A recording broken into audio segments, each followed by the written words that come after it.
Assalamualaikum warahmatullahi wabarakatuh. Berjumpa lagi terkait dengan pembelajaran kita, yaitu mata kuliah riset operasi. Oke, pada kesempatan ini kita akan membahas terkait dengan uji optimalitas masalah transportasi menggunakan metode stepping stone. Nah, pada sebelumnya kita sudah tahu bagaimana untuk menentukan solusi visible basis awal gitu ya, masalah transportasi menggunakan metode northwest corner atau metode least cost atau menggunakan metode Vogel. Di mana ketiga itu merupakan metode yang digunakan untuk menentukan solusi visible basis awal saja, belum dengan kondisi optimalitasnya. Nah, pada kesempatan ini kita akan melakukan proses evaluasi terkait dengan solusi yang sudah didapatkan dari metode sebelumnya sehingga akan didapatkan kondisi yang lebih optimal daripada sebelumnya. Oke, pokok bahasannya terbagi menjadi dua tahapan. Yang pertama tentang metode stepping stone dan yang kedua adalah implementasi dari stepping stone itu sendiri. Artinya ketika kita menerapkan stepping stone itu seperti apa. Oke, motivasi yang pertama, kenapa kok kita perlu belajar tentang metode stepping stone? Nah, karena kita tahu bahwa pada penyelesaian masalah transportasi di awal itu hanya terfokus pada penentuan solusi visible atau yang layak basis awal. Ya, artinya kita menentukan pokoknya solusinya sudah layak gitu aja. Dan belum mencapai tahap pengujian solusi yang maksimal atau optimal. Sehingga perlunya untuk memperoleh solusi yang visible dan optimal, ya, sehingga mampu menekan atau meminimumkan biaya distribusi dari komoditas yang ada. Di mana pada kesempatan ini kita akan belajar tentang metode stepping stone yang kita gunakan untuk melakukan proses evaluasi. Meskipun nanti ada juga metode yang lain, yaitu metode modified distribution atau MODI biasanya yang terkenal seperti itu. Oke. Nah, langkah-langkah dari stepping stone.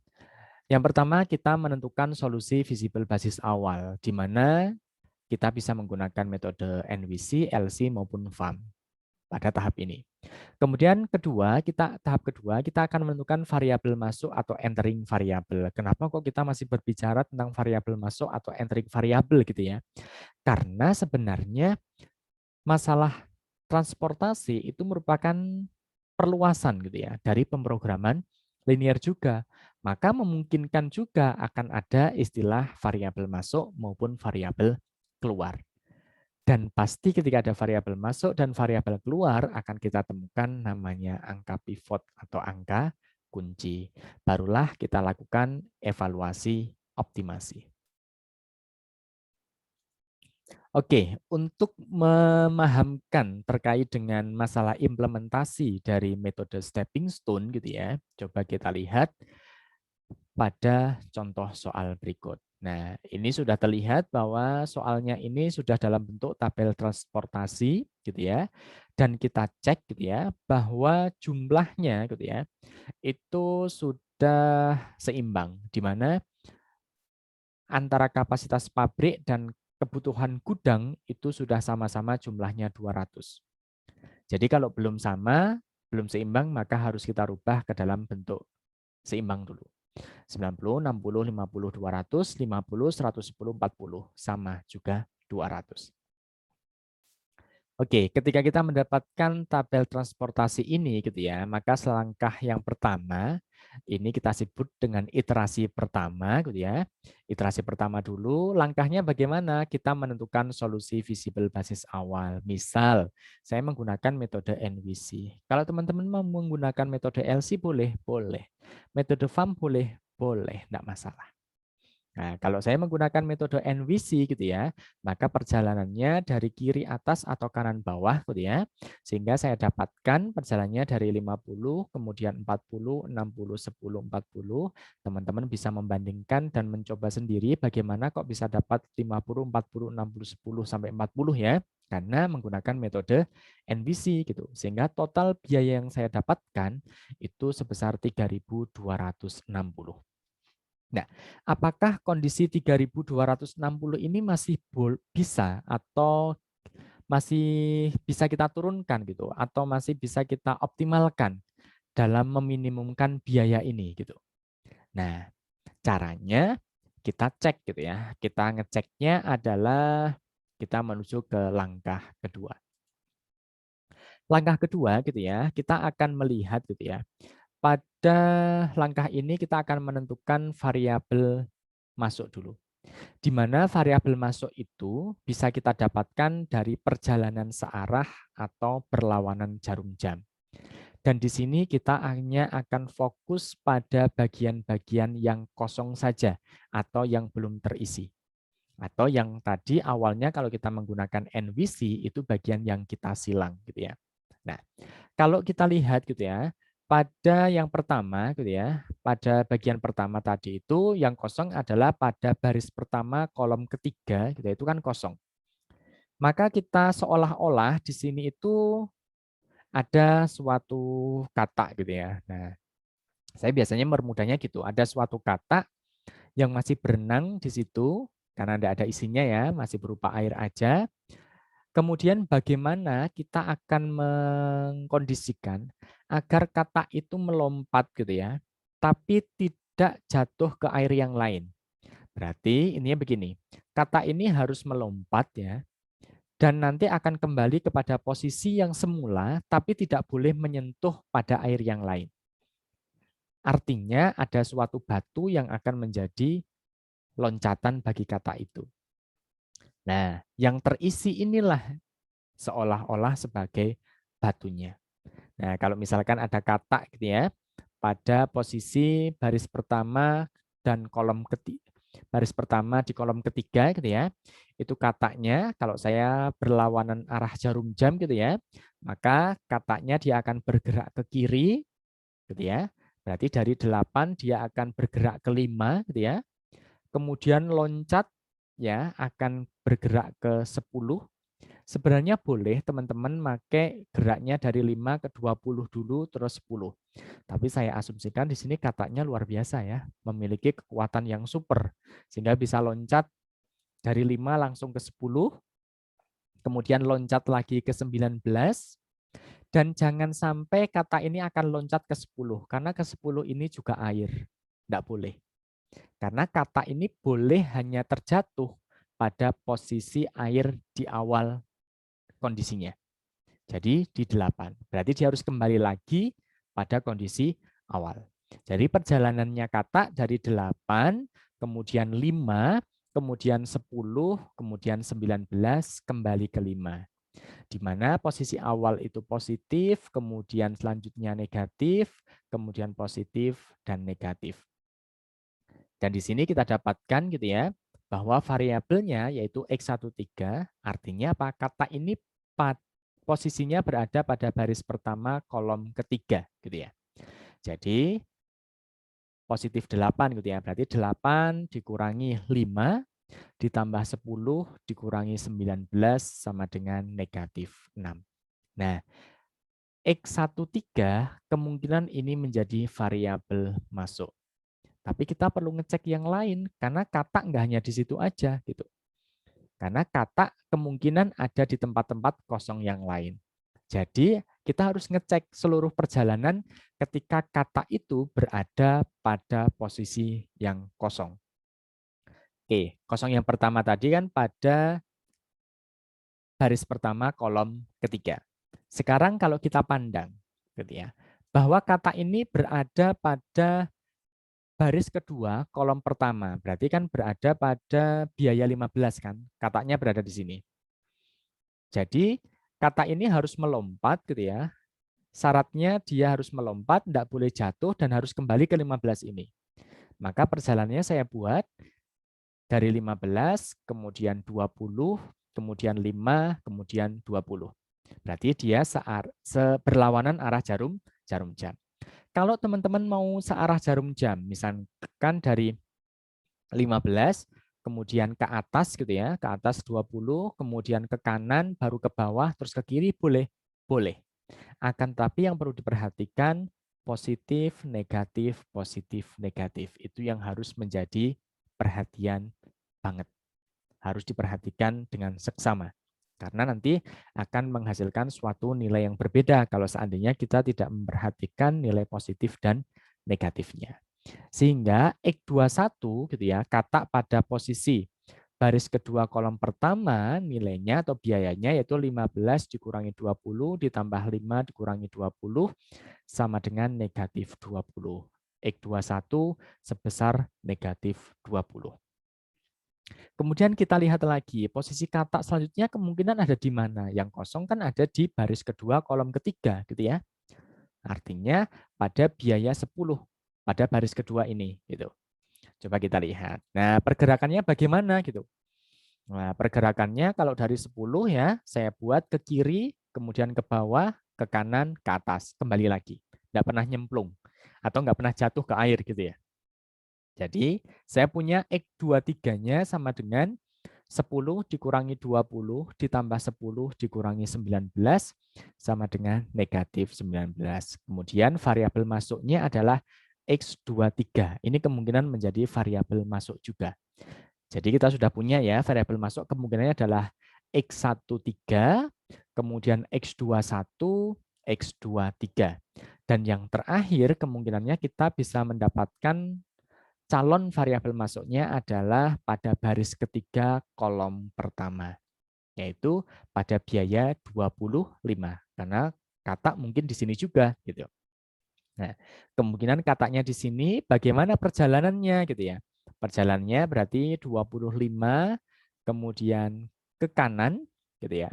10 terus lompat ke 5 terus ke kiri 20 balik lagi 25. Di mana positif, negatif, positif, negatif. Dan X31 sama dengan 0. Nah, artinya pada posisi-posisi itu kita sudah mendapatkan biaya dari kemungkinan kata yang ada. Artinya kata yang ada di posisi kosong-kosong tadi, kita sudah bisa mempertimbangkan kondisi biayanya seperti apa.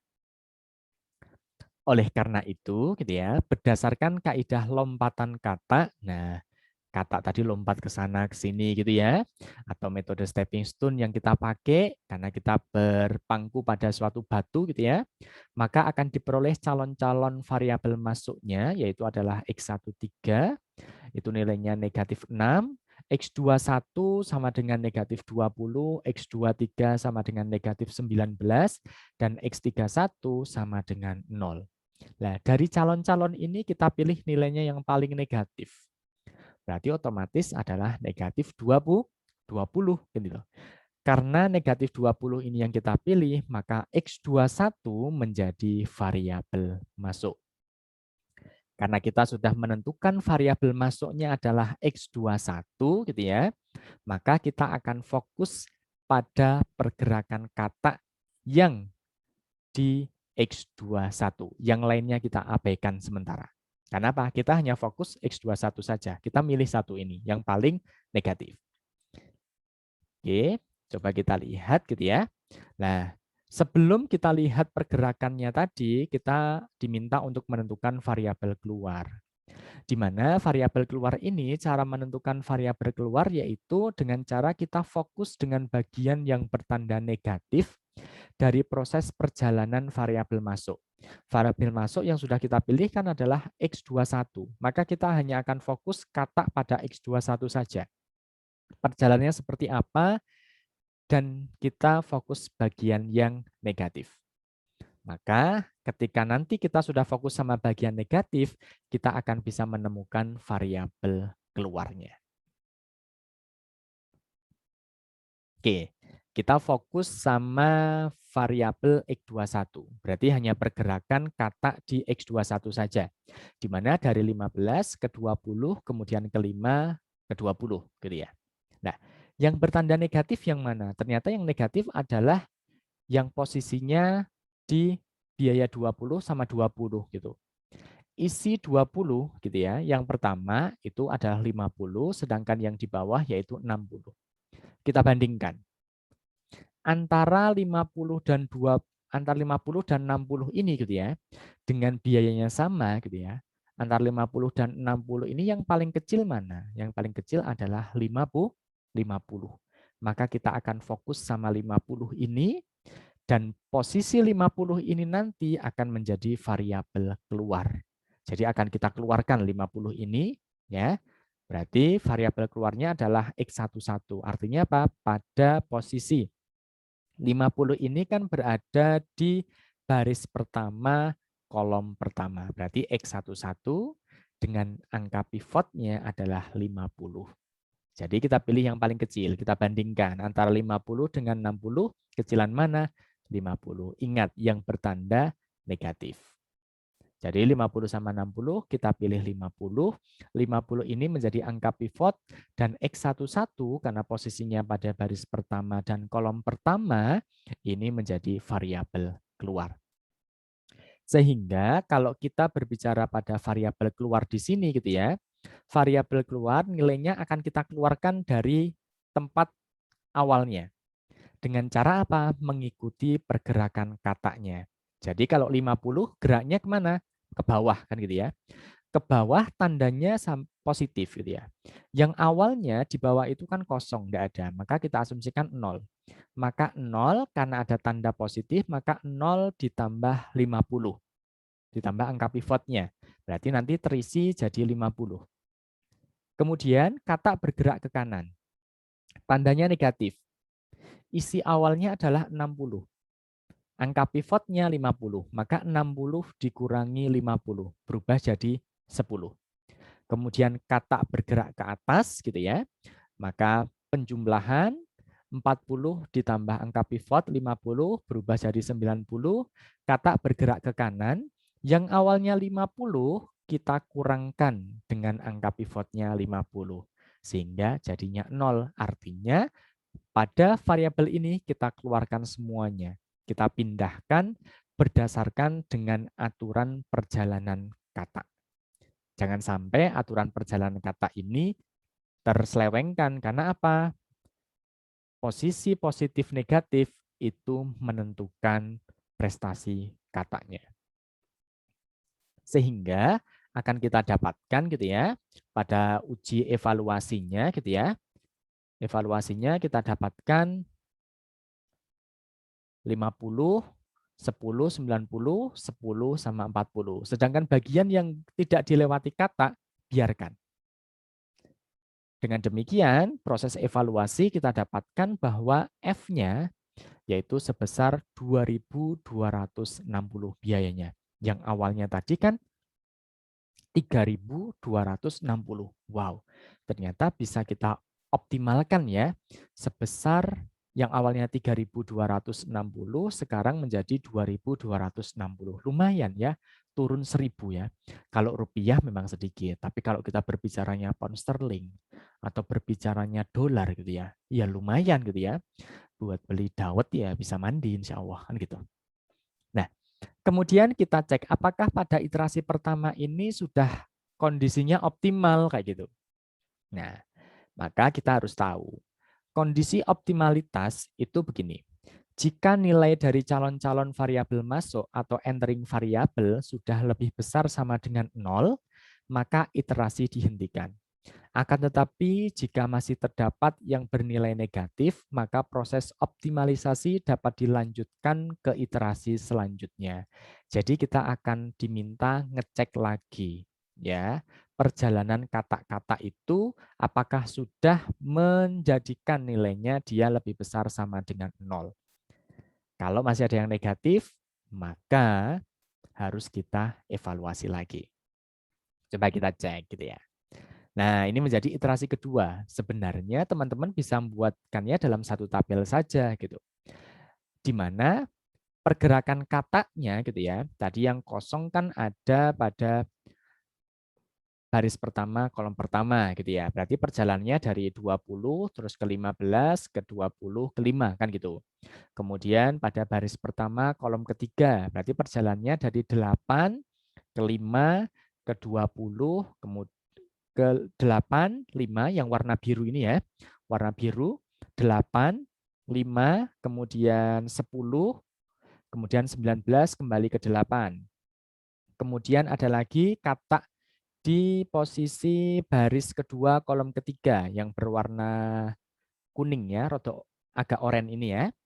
Dari 10, kemudian ke 20, kemudian 10, kemudian ke 19 gitu ya. Kemudian ketika posisi kata berada di baris ketiga kolom pertama, ini yang perjalanan warna merah. Berarti dari 25, kemudian ke 10, ke 20, ke 15. Dan perhatikan tanda posisi kata awal itu positif, yang lainnya mengikuti. Positif, negatif, positif, negatif. Ternyata di sini kita masih mendapatkan calon variabel masuknya adalah X1120 sudah positif, X13-nya masih negatif, X23-nya juga masih negatif, X31-nya sudah positif. Maka kita akan milih yang mana variabel masuknya, berarti memilih yang X23, yaitu yang negatif 19. Berarti kalau negatif 19, maka kita hanya akan fokus sama pergerakan kata pada baris kedua kolom ketiga. Berarti baris kedua kolom ketiga itu yang berwarna kuning keoren-orenan ini ya. Nah, coba kita lihat ini pergerakannya gitu ya. Pergerakannya kita sudah dapatkan variabel masuknya adalah X23 gitu ya.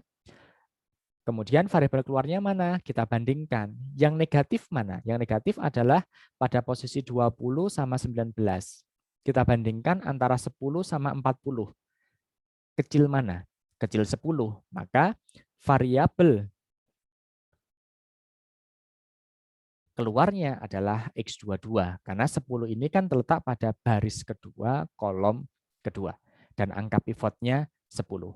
Angka pivot ini akan bergerak mengikuti perjalanan kata. Jadi nanti variabel keluarnya gitu ya, yang awalnya di X22 nilainya kan 10 ya, bergerak ke bawah, maka posisinya 10 ditambah 10 karena angka pivot 10 gitu ya. 10 ditambah 10 jadinya 20, bergerak ke kanan, maka 40 dikurangi 10 jadi 30, bergerak ke atas awalnya kosong berarti 0, 0 ditambah 10 berubah 10, bergerak ke kiri pada posisi awal berarti 10 dikurangi 10, berarti 0. Maka kita dapatkan evaluasi optimalitasnya pada iterasi kedua sebagai berikut. Ternyata fungsinya tujuan kita dapatkan minimasinya 2070. Lumayan, turun lagi. Gitu ya. Nah, apakah kondisi ini sudah kondisi yang optimal? Ya, kita perlu ngecek pada posisi kata di X11, kemudian X13, kemudian X22 dan X31. Apakah masih menyisakan nilai negatif? Kalau misalkan iya, maka kita akan lanjut pada iterasi ketiga. Nah, ternyata gitu ya, setelah kita lakukan proses iterasi perjalanan kata di sini, masih kita dapatkan pada X13 yaitu negatif 6. Maka negatif 6 akan menjadi variabel masuk kan gitu. Dari variabel masuk ini gitu ya, kita akan fokus kepada perjalanan kata di 16. Artinya pada baris pertama kolom ketiga gitu ya. Yaitu perjalanannya adalah 8, 5, 10, 19. Kita bandingkan yang negatif gitu ya. Antara 5 sama 19, isinya di 5, 90, 19 adalah 30 kan gitu. Maka kita pilih 30 karena kita pilih yang kecil atau yang minimum kan gitu. Menjadi angka pivotnya. Berarti angka pivotnya 30 yang bersesuaian dengan angka pivot menjadi variabel keluar X33. Sehingga karena posisinya gitu ya, perjalanannya berarti dari 8 ya, 8 ini kan awalnya kosong gitu ya. 0 ditambah angka pivot 30 berarti jadi nanti 30, kemudian bergerak ke kiri pada biaya 5 yang isinya 90, kita kurangkan dengan angka pivot 30 karena negatif kan ya, maka berubah jadi 60, kemudian dari 5 berjalan ke 10 positif, maka 20 ditambah 30 jadi 50, bergerak ke kanan pada 19, di situ ada terisi 30 tapi tandanya negatif. Maka 30 kita kurangkan dengan angka pivotnya. Berarti 30 dikurangi 30. Jadinya 0. Sehingga kita dapatkan proses evaluasi optimalitasnya, biayanya turun 1.890. Apakah kondisi ini sudah optimal kayak gitu ya? Nah, ternyata ini merupakan kondisi yang sudah optimal. Nah, biasanya seperti ini. Kalau misalkan kita mendapatkan calon-calon variabel masuk ini yang bertanda negatif itu 3 gitu ya, kemungkinan kita akan sampai pada iterasi ketiga. Tapi kalau misalkan yang kita dapatkan tanda negatifnya itu 2, berarti perjalanan kata itu nilainya yang negatif hanya ada 2, kemungkinan kita hanya akan sampai pada iterasi kedua saja. Nah, pada kesempatan ini tadi kan kita ada pada proses evaluasi pertama gitu ya, iterasi pertama itu kan kita dapatkan nilai yang negatif kan ada 3, yaitu kita ada yang negatif 20, ada yang negatif 19, ada yang negatif 6 sama 0. Nah, makanya kita sampai pada iterasi ketiga. Dan ini sudah menjadi kondisi yang optimal. Coba kalau kita pengen lihat perjalanan katanya gitu ya. Dari yang kosong, dari yang X11, berarti baris pertama, kolom pertama. 20 positif dikurangi 15 ya, 20 dikurangi 15 berarti 5. 5 ditambah 20, 25, 25 dikurang 5, 20, positif. Oke. Sekarang coba pada